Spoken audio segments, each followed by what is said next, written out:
Today was day 1 of Tacticians Trials, and for those of you who don't know, these are the new official Riot hosted tournaments that are combining all of the major regions of the Americas into one large 512 player tournament. Today, I played in the Tacticians Trial. I had qualified throughout snapshots, and I played my first 6 games in my first ever official hosted tournament. Today we're gonna go over one of the games that I had played. I have qualified for day 2, so by the time that you're watching this, I may already be playing on stream. So come by, hang out with chat, and just chill and vibe out and ask questions in between games. I'd totally love to see you there. But let's get on to today's video. So this was a game, again, played by none other than myself during the Tacticians Trials. It's not the most perfect of games, but this is the new patch 14.8 post B patch, because again, if you were there during the first like 24 hours of the patch, it was a fucking nightmare with Kaisa and Nar just dominating every single lobby. But here we're given Prismatic Finale, Gold Opener, and I believe one other one, but it doesn't really matter. It is always Gold Opener.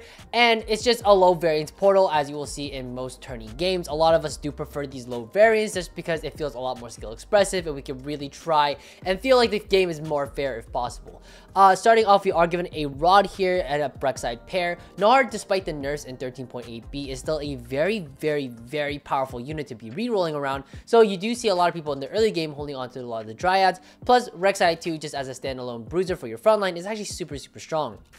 Here, I am able to make 10, and I do see that I do have the Story Weavers available, but this is something I've been doing recently where I don't actually pop the Story Weavers, or I put 3 into my board immediately right on 1-4. The reason being is because I'm not entirely sure which Kale I want to commit to until after I see my augments, so I'm going to wait until I see my augments first before doing anything rash. We're given a Rod and a Tier and a mini dupe, and we are given our 2-1 augments, Sage Crest, Sleight of Hand, and Know Your Enemy. Sage Crest, there was some debate about it being okay, like 2 weeks ago, very early on with the whole like Janna Zoe reroll board. It's not that great anymore in my opinion. I think Sage Crest just doesn't have a lot to offer. You're basically saying, hey, my gold augment is like 15 AP and like a little bit of Omnivan for my front line. So not the best per se. It's okay. Sleight of Hand definitely buffs your carry significantly harder. It's one of the best win streak early tempo augments, so you could definitely consider taking this. And Know Your Enemy is an okay augment. It's good for combat, but it's generically just kind of mid. Not amazing, but not bad by any means. I definitely in this spot am leaning towards Sleight of Hand. I hit Haunted House, Cybernetic Bulk, and I end up going with Sleight of Hand. As you can see in my shops here, we do level the 4 because it is for free. No 1-cost pairs that I really care about too heavily. We do already have the Silver 2. I do end up slamming the Archangels as well onto the Zyra unit, as we've talked about in previous videos, and I believe we've talked about it before, but it is a very strong unit in 13.8. It was actually strong in 13.8a. It was not touched in the B patch nerfs, so you can still see and expect to see a lot of Zyra 2s tempoing a lot of players to level 9 while playing around AP, because the Zyra 2 unit during stage 2 is just so absolutely nuts. We do make 10 here, which is super great. We are holding on to a little bit of the bruisers here, a little bit of like whatever, but right now, generically speaking, we're not really sure what the angle of our board is. We know that our TG is just a TG, right? So that can be anything. And then Rod here, because we said Archangels, we're probably leading AP this game, which is kind of unusual, I would argue. I think a lot of people are typically right now, I wouldn't say it's a 50-50 split. Usually if the meta is like super balanced, it's like a 50-50 split. People are either playing AD or AP. Usually one is better than the other, but it's usually never by a large margin if the patch is balanced. But in this current patch, it's not the most balanced. I mean, it's still great, don't get me wrong. This is the best patch we've had, like, basically all set. But with that being said, though, in terms of AD versus AP, I think a lot more people are leaning towards AD. The reason being is because Ashe is very viable in the current meta. Kaisa is still very decently okay, can definitely net you top 4s, and if you can cap out with it, you cap out very high. Irelia is fine. It's solid after the 5 AD buff that she got. Is a little mini buff in the post B patch, but she's still super duper solid and nothing to ever really consider. Like she's not bad. Like if you have her on her board, you're fine. Like you're not gonna lose out. In terms of AP is sort of more signifying something that is a little more reminiscent of Fast 9. Things like the Azir, things like Hui is coming back into the meta. A lot of really strong 5-costs that we can play around with our AP openers. Going to the carousel here as well. I'm trying to remember what I had open here, but I was yapping, but I believe we don't have any open components. So it could be anything, but right now, because we are leaning towards AP, things like Rod, things like maybe Cloak for a Spark are fine. I think I end up getting a Cloak for Spark, and that's totally okay. And that's sort of the general gameplay from here. here is just, okay, we're gonna go AP, we're gonna tempo, we're gonna try to do our best to try a win streak. I think there's one player in the lobby in this particular stage that is already 5 Ink Shadow, so I'm already thinking I'm never beating their board here. And actually, funny enough, I'm looking at my board right now and I'm like, dude, like even my board's kind of janky right now. I do want to level and tempo, but I mean, the best thing I can put into my board is a Kindred for Dryads, and even then, it's not that great. I could have maybe put in Ghost Sleep, but then I'd have to drop the Kindred. Kindred's not necessarily like a strong unit by any means, so I definitely think Ghost Sleep was slightly better here, but regardless, it wouldn't have made a difference. I got 4-0'd, and nothing would have been different. Here we do find the Rek'Sai 2 and the Aatrox 2, though, so now we are playing like a kind of awkward, the Mort Dog Special 3 Bruiser board. Not necessarily that great, but I mean, everything's upgraded except for the Zyra, so, and she's scaling damage with the Archangels, so by no means is our board weak. It is still strong despite the traits looking a little bit awkward. We just have to contemplate, okay, do we want to have Trick Shot in, or do we want to have 4 Bruiser in? What is our best in for our level 6? And from this spot, it's probably going to be 4 Bruiser, just because in general, when it comes to the early game, if you can stat check your opponents, just stat checking them is like the easiest way to win your fights. What that means is basically you just have so much stats, so much HP, so much AD, so much AP, or whatever it is, and you just tunnel vision, you just bulldoze through them like it's nobody's business. Going into Krugs here, we do have the open cloak from the carousel. We do get dropped a sword, a Diana, so we have Diana pair. Not gonna make 50 here because Diana 2 is a Diana 2, and we could definitely play around that for our mid game. But getting dropped here sword is pretty fucking tough. This is like not a easy spot to navigate by any means. Sword is super hard to kill in terms of AP. Shojin Gunblade is fine, but it takes so long to get there. You need the tier, you need the rod, and you don't know when you're gonna find these extra components, right? When they're gonna come up, you're kind of lacking tempo here when you could be slamming here and have more components gaining value, right? If you are sitting without slamming for too long, you are just wasting the value of these components on your bench, and they're doing essentially nothing for your board. So that is just not it's just not good practice. That's why you hear about pros like, you know, talking about slamming all the time. Like, you slam your components if you can. 3-2 though. Going into here, we have Pandora's, Silver Veil, and Rolling for Days. Silver Veil, Rolling for Days are both really mid. Silver Veil, I think it can actually be okay in terms of Heavenly Cane. It's a very popular comp in the current patch, but I don't think Silver Veil is something that you really want to take in a spot like this, where we're kind of playing AP. We don't really care about, you know, the immunity to crowd control, and 5% attack speed is very little. It's a really small buff. Rolling for Days, we don't have anything to roll for. It's sort of a last resort type augment, especially like, let's say you're super poor throughout stage 2 for whatever reason, and then you're like, I need to roll and spike my board with some 2-star 2 cost and then just stabilize. Rolling for Days can be that little bit out for you, but it's not the best in a lot of scenarios. Pandora's items, like we talked about just now, our components kind of suck. We're double sword and a cloak.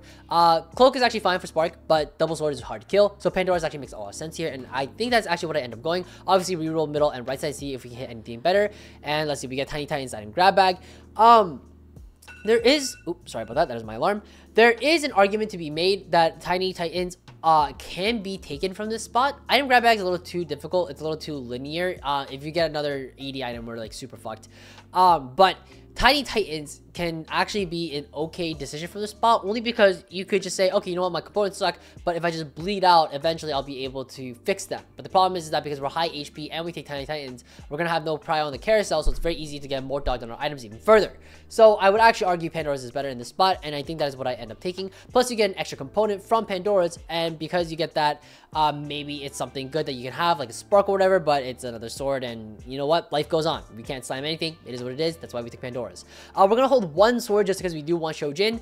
Shojin is not necessarily the best mana item, but in general, I really like it just because it's fine on a lot of units. It's good on Azir. It's actually his best mana item. Best on Azir, which I like to play around the most. But you also have units like Lilia who actually prefer blue buff or adaptive, and I think Syndra definitely prefers blue buff. So it's a wide range, but regardless, Shojin on any of those units is okay.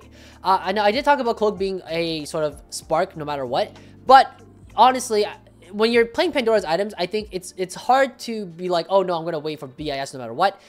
You should be a little more open to slamming just good items in general, right? Gargoyles is a good item in general. If you were given a Gargoyles on 3-1 right after Krugs, you're gonna slam it, right? So taking Gargoyles and just being like, you know what, I'll find the shiv later, or I'll find the spark later, that's totally okay. You can even make the argument to hold the bow here somehow or somewhere. Try to hold on to the spark, or not the spark, sorry, the shiv. I keep getting them interchanged in my head.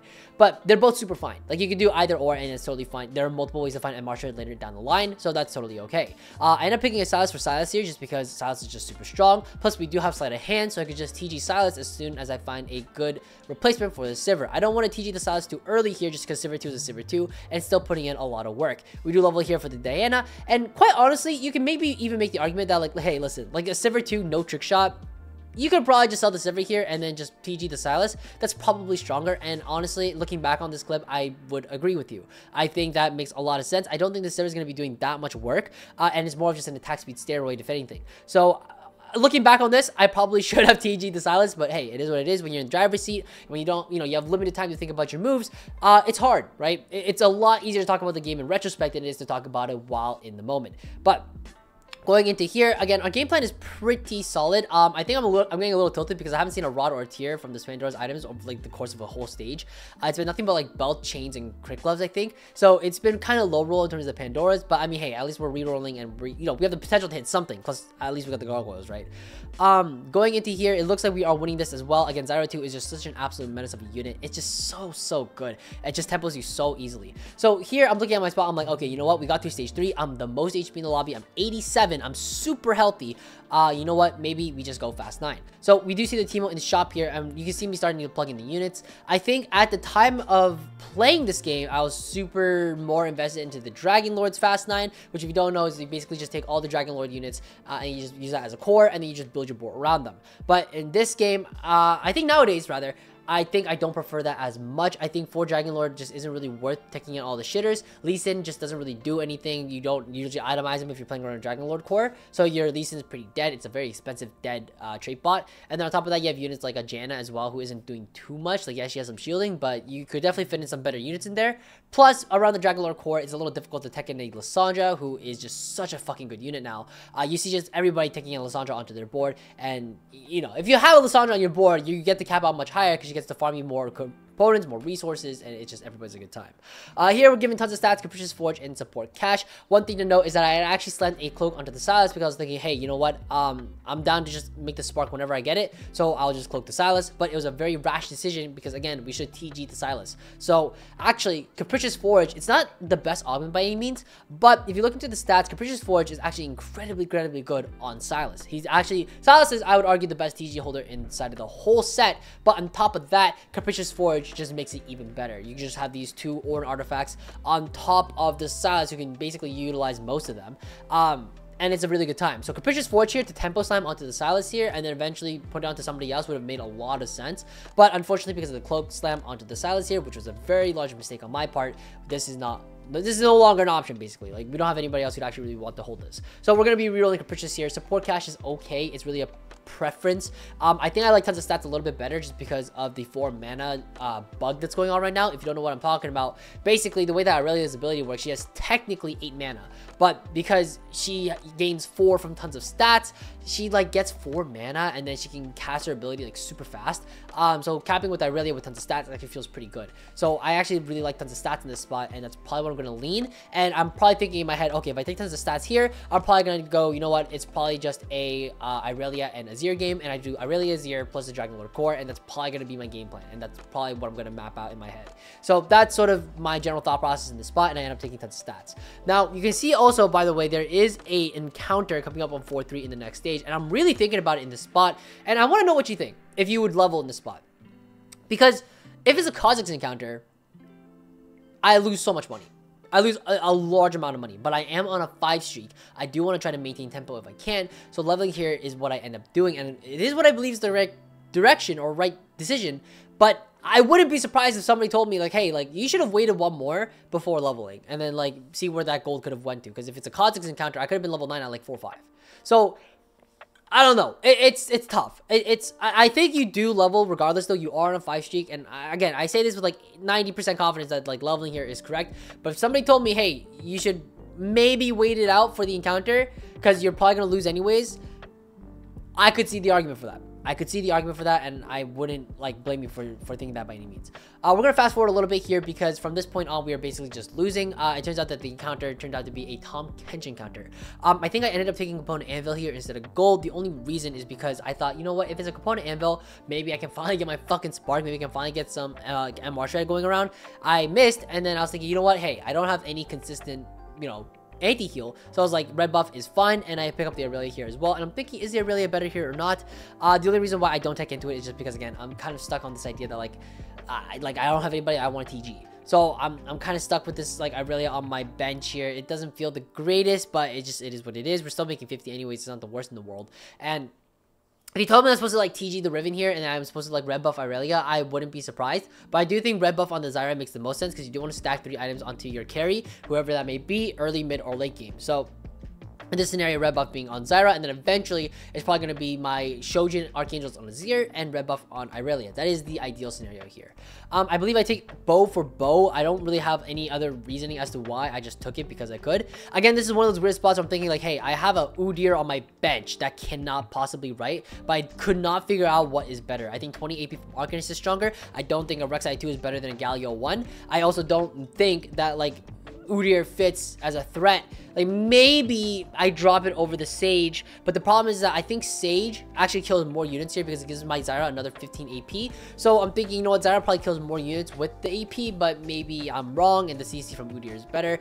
It's tough, but like it's tough. If you told me Udyr is right in this spot, I'm supposed to play Udyr over the Diana, I would not even try to stop you. I'd be like, you know what, you're probably right. I'm very, you know, this is what TFT is about. There's a lot of ambiguous times in this game where you're like, I don't know if this is the correct decision or not, but that's why we play the game, right? We get these reps in and then we can figure these out together. So that's why we're here. That's why we're here. We're fucking learning, right? But anyways, it looks like here I do see that I have Lilia in my shop. I do have the Annie as well, so I'm thinking of a potential 4 Invoker pivot. I also consider that as well, especially because Azir's already in my head. So I'm thinking about Dragon Lords, I'm thinking about Invokers. But in my head, I'm also thinking, listen, I'd rather play Azir over Lilia almost any day of the week. Lilia 2 is better than Azir 1, but Azir 2 is obviously way better than Lilia 2. So I'm playing for max cap, I think, in this spot, and I'm thinking, you know what, maybe I'll keep the Lilia for now, but I'm probably, if I see, you know, if I don't find the Lilia too fast, I'm just gonna play a 0-1 and call it. So that's probably the thought process here. All right, so before we continue the VOD, we need to pause here and talk about the thought process because this is the most crucial round. We're gonna do the pivot into level 9 and figure out how our board's gonna fit, right? But I want to walk you guys through the thought process here because this is a very crucial turn where we're thinking about what we're gonna be playing. We need to know what units to prioritize, and we need to know how we're gonna be pivoting our board here. So I'm gonna play it just a little bit ahead just so that you can see what our board looks like and you have an understanding as to like what we're exactly working with, right? But so far we have, I'm trying to get rid of that XP bar. There you go. So far we have a little bit of the pivot already done, right? If you should, and if you can, you should, sorry, English, pivot during neutrals because it'll make your life easier, right? And in this turn, I pivoted a little bit of my board already. We have the Annie on our board. We sold the majority of the bruisers already. We have Diana on our board. We do have the Jan on our board, our 2 Dragon Lords, and if we find 4, we're gonna play 4. We have a Lilia on our board, and we have Zoe with a TG, and we have Zyra too. Now, the big thing to consider and the big thing to note is that in your head, you should already have an idea as to the hierarchy. And what I mean by this is like when it comes to your carries, you should know who to prioritize what, right? For example, let me ask you a question. Is Zyra 2 better than Lilia 1? Well, right? You should answer this. You should know, right? I'm going to assume you answer the question. But no, Zyra 2 is better. Or I forgot the original question, but the point is Zyra 2 is better than Lilia 1, okay? So I'm not going to open sell this Zyra here. Zyra 2 is better than Lilia 1, and until I hit that Lilia 2, I'm never touching Zyra. I'm never selling the Zyra, right? But, okay, here's another question for you. What's better, a 0-1 or Lilia 1? A 0-1, right? A 0-1 is better than Lilia 1. Okay, but then what about a 0-2 versus Lilia 2? A 0-2, pretty straightforward. Okay, fair enough, that's easy, okay. What about a 0-1 versus Lilia 2? Lilia 2 is better, right? Okay, final question. What is better, a Zyra 2 or in a 0-1? See where it gets hard? It's starting to get harder, right? Like, you have to know how to prioritize these. Personally speaking, I prioritize a 0-1 over Zyra 2, but that's just me. But if you told me Zyra 2 is better than a 0-1, I actually wouldn't be that surprised. I could actually see an argument for it. It depends on your board and obviously the way that you're buffing these units, like, holistically, but overall, you could maybe make an argument that they're close, and that's totally understandable because Zyra 2 is a very strong unit, right? But knowing how to prioritize this in your head and knowing this before you are pivoting in is very, very important. And this is something that you might want to do outside a game before just, just throwing yourself into the abyss and just like, all hell breaks loose, right? It's hard. So now that we know our priority, right? Now we need to think, okay, on top of that, what else do we need to be pivoting in and out of, right? Well, we're balancing between, I believe it's actually like 4 boards in this spot. We're balancing, first off, the idea of playing around Azir, right? Azir, Fast 9, so Azir, Dragon Lords, whatever. We've been talking about this the whole video, right? Dragon Lord core, Azir, Irelia. Simple enough, right? But we're also balancing other ones as well. We're also thinking about 4 Invoker here, right? We're thinking about, okay, if we are playing the 4 Invoker board, then we need to also get the Lilia 2. We also need Annie 2. We need Azir. We also need probably Hui, and then we also probably want a Kog'Maw for Mythic. That means we probably want to think about Nautilus, right? So we have that bullshit to think about. And then you might notice on our bench we also have the Lux as well. So if we have Lux in our bench, that means we're also probably considering some type of way of teching into Lissandra. So Lissandra plus Lux, and then maybe playing around some sort of a snipers, because we do actually have on our bench, we have bow, sword, belt, and tier. So we could actually do something along the lines of, I believe it would have been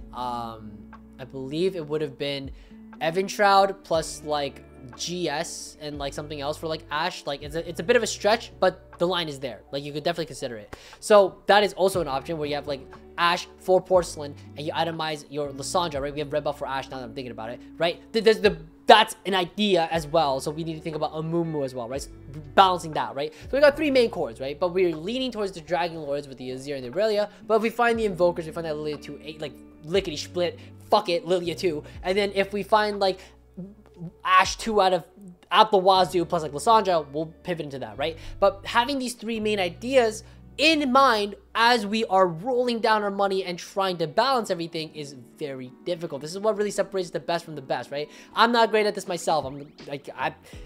I know my strengths, I know my truth, right? But like realistically, like it's hard. It's a fucking hard game, right? So we only got 30 seconds to do so, and already the timer's already ticking down. So 27 seconds down the clock. Let's see how we do. So we are gonna immediately push level here, and we are gonna roll immediately. We find the Morgana, which is fine. It gives us a little bit of Sage. Consider that as well. We find a Set, which is fine. Just frontline is frontline. Ornn is definitely better than Set, so we're gonna pivot that off. We want the items onto the Ornn instead. We do find the Lee Sin as well. A little bit of the Dragon Lords in there. We find crucial moment, by the way, Morgana 2. I don't make Morgana 2 in this spot, and neither should you. The reason being is that Morgana 2 is a piece of shit. It's a fine unit as a secondary or even a tertiary carry, but if we're upgrading this Morgana 2, we're kind of committed to the idea of item carrying Morgana 2 here. Not a good fucking idea. We have a lot more money to roll for, and at 0-1, we're probably just as equally as happy with compared to a Morgana 2.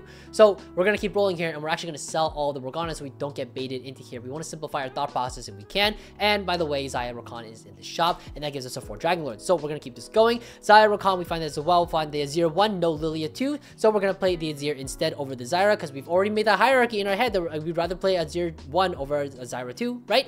And now the round has already started, and we are still slamming shit. We have the Redemption with the Gargoyles on the Ornn. We do have the TG on the Udyr, and unfortunately, we actually slammed the red buff onto the Azir, which is fine. It's not amazing. It's fine. He gets to cast a little faster, I guess. But it's would have been a lot better on Irelia. For certain, it's a lot better on Irelia here. So what we should have done was probably GS onto the Azir here and red buff Runaan's onto the Irelia. But if TFT has taught me anything, is that, hey, you just got to get your turn done. Right? You just gotta get your item slams in, because, winning rounds, preserving HP, especially when you're doing these late game fast 9 pivots, it's super, super crucial. So, I'm a little sad about it, but it is what it is. Obviously, we're gonna keep rolling here because a lot of our board is still yet to be upgraded. I make the Janna 2. You can make an argument that that wasn't the correct play. Totally fine. Janna 2 is a little expensive, considering that we are lacking a lot of pairs here, and we don't have the Ornn 2 until just now. We do notice we do have the Lilia still on our board here, so we're gonna tech that off and play a Wukong instead for the Sage. You could maybe make an argument that, like, Soraka's a little bit better just because of like altruist and whatever, but I don't think it actually does that much, especially with the Rakan 1. So I don't actually opt into the idea of playing around that. And so you can see me like taking in and out of it. We're going to put it back at 2x speed, but our pivot is basically done. We have our Ornn 2, we have our main tank, which is great. We have an Azir 1, we have an Irelia 1. And overall, the board is fine. It's not perfect, but it's fine. If we really want to be stable, we need this Azir 2. But we have the HP to bleed and to donkey roll for it. We still have the money for it. As you can see, we're actually still above 10 gold. So we're going to keep rolling for it to see if we can find it. We find the Rakan 2, which is super dope. And actually, funny enough, in this spot, looking back on it, I could have sold Irelia. I definitely could have sold Irelia in this spot if I found like one other trick shot. Because then if I did that, I could have played Xayah 2 plus like a trick shot, and then a Zir, and that would have been my backline carry, and then I could have sat, stabilized, and then kind of started to go 9. So this is actually an error on my end, and this is it's not easy by any means, and when you're in the driver's seat, it's hard to see things like these. But this is why we VOD review, right? We're in retrospect, we can look at things and start talking about the different possibilities and lines here. But we definitely could have played trick shot here, and especially as you can see here on this carousel, there is a beautiful TG on top of a Kaisa here, which would have been absolutely amazing for me in particular, which I actually ended up getting. So this was definitely a spot where I could have sold the Irelia. I could have played Xayah 2 as my main carry, and then a Zir as my like secondary carry, and it would have made a lot of sense, and I could have actually sat and maybe went 9 because there isn't much else to upgrade on my board except for Udyr 2, except for maybe Wukong 2, but these are all itemless units, so it is what it is. As you can see here, I'm actually donkey rolling because I'm still thinking about Irelia 2 and all this jazz when I could have just played Xayah, but that wasn't going through my head. And again, it's hard to see these things in the moment, but looking back on it, that definitely was my greater cap. Setsuko might have saw that, Digital might have seen something like that in the moment. It's really tough. That's what separates like the best of the best, right? But had they seen that, and had I had seen that, maybe there is a small world where you end up going 10 here. The HP is really close, but everyone's board is basically on equal footing at this point. Nobody's really building bad boards. This is a tournament setting, so we are really at a point where we're thinking like, okay, you know what, like our board is like decently strong, but like in my head in this moment I'm thinking I want a 0-2, but again, it could have been Xayah 2 plus trick shots. That would have been the ideal scenario here, but you know what, it is what it is. That's why we VOD review, that's why we talk about this, even in games where like, you know, it's not piloted by the best player in the world. Like, I'm not the best player in the world, maybe one day, but like, you know, not today, not yesterday by any means when I played this, right? So, you know, it is what it is. But the point is, what I'm trying to say is that you can learn things regardless of the skill level, as long as, you know, the person playing is like at least, I would argue I'm decent, right? I'd argue I'm pretty good at the game, actually. I mean, compared to the average Joe, I'm, you know, but you know, compared to the top of the echelon, like, yeah, I'm pretty average. But anyways, going into here, 38 gold here. We're definitely not making it to 10 here, so we're just gonna roll here, look for the, I believe it is the Udyr 2, as well as I think we hit Udyr 2 already, and the Wukong 2 we just managed to find, so that's totally fine. We're still looking for this 0-2, which is like the big thing. You might notice I actually swap out the Irelia here for the Wukong, but there is also another thing here too, and why you shouldn't be tunnel visioning too hard is because even though I'm carrying Wukong 2 here, Wukong 2 is not necessarily like a great unit by any means, especially without healing, so it's not doing like the most work for my board, and actually I still keep losing. But another thing too is that you shouldn't tunnel vision too hard because I have an Irelia 1 on my board that's doing jack all, like nothing. So you know what would have been better than Irelia here, or Irelia here rather, sorry, I can't speak, a fucking Soraka, which I had bought and sold. So I could have played a Soraka instead of the Irelia here, and that would have been a much better and stronger spike for my board. I would have gotten Heavenly in, I would have gotten Altruist in for my Rakan, who has a TG now, who's a Rakan 2. Yeah, definitely could have capped out my board a lot harder this game, but looking back on it, again, it's really difficult to see these things at the moment. But if you ever, like, I hope, my hope is that every person who's watched this channel gets to at least participate in like one like official TFT tourney, because this shit is hard. It's hard, but it's exhilarating, it's fun, and you get to really test your skills amongst the best of the best and see what is up and how you really compare to everybody else. Luckily I didn't get punished by the positioning here. I definitely should have gotten punished because I got absolutely railed with, like, you know, my Zir got like clowned on by the opponent's Udyr, but somehow I still managed to scrape by, and now it is a top 2. So was this the cleanest game I've ever played? No, but I played it in a tournament, and that's kind of hard. So hey, props to me. This is my first ever Riot tourney, bro. Like, not bad for a first ever Riot tourney. But looks like here we do have my Zir going down, but the Kog'Maw is just barely going down. And crazy enough, we're seeing Kog'Maw actually survive all the way to the end game. Kog'Maw is not a board you really think about capping out super hard in the end game, but when you get to the end of Kog'Maw, it's really strong. You can get to the Hui, you get to the Irelia 2, 7 mythic, 10 mythic, right? The cap is so fucking high. It's just really hard to get there because it's so expensive to find Cog 3 and then just stabilize all the way through. But it seems like this guy, Bandit, is doing fairly well with Kog'Maw, so I mean, hey, still a very playable line, especially if your spot is good for it. It looks like here this is going to be the final fight. I positioned my Udyr correctly onto the same side as the Kog'Maw, and because he actually positioned his front line incorrectly, it causes my Udyr to dash right onto his Kog'Maw here, and then I actually take him out, snipe him with the Trick Digi, and it is a first. So I hope this video was helpful. Oops, sorry for the black screen there, but I hope this video was helpful. I hope you guys learned something, and I will see you guys all later. I will be, again, playing on Tacticians Trials Day 2. That is literally today. By the time you're watching this, I'm probably already playing. So come by live stream, come hang out, come say hi. I don't respond to chat during games for obvious reasons, like it's cheating technically, but also like I'm just not, you know, I'm trying to focus. So anyways, I will be talking in between games, so I will see you guys then. But until then, I hope this was helpful. Take care, guys, and a meta-analysis will be coming out soon, by the way, so keep that in mind. I'm putting it off until the post-tournament, just because sorry, my alarm's going off because I'm supposed to check in for the fucking tournament. But we postponed it a little bit. Usually comes out on Saturdays, as you may know, but unfortunately, because of the tournament, we're gonna delay it just a little bit. Plus the B patch, the meta's still shifting around, so we'll see. And by the way, follow me on Twitter if you want, and subscribe to YouTube. Like the video if you can, and thank you guys. I'm saying follow me on Twitter because we post like a shortened, condensed version of the meta analyses over there. So if you want to go check that out, feel free to check it out. Anyways, sorry for rambling so much at the end. It's been a minute since I've talked on YouTube, so I miss you guys a lot, and I hope we do well. Hopefully we make the day 3. I don't know, maybe this video doesn't age well. It is what it is. But until then, take care, guys, and happy climbing.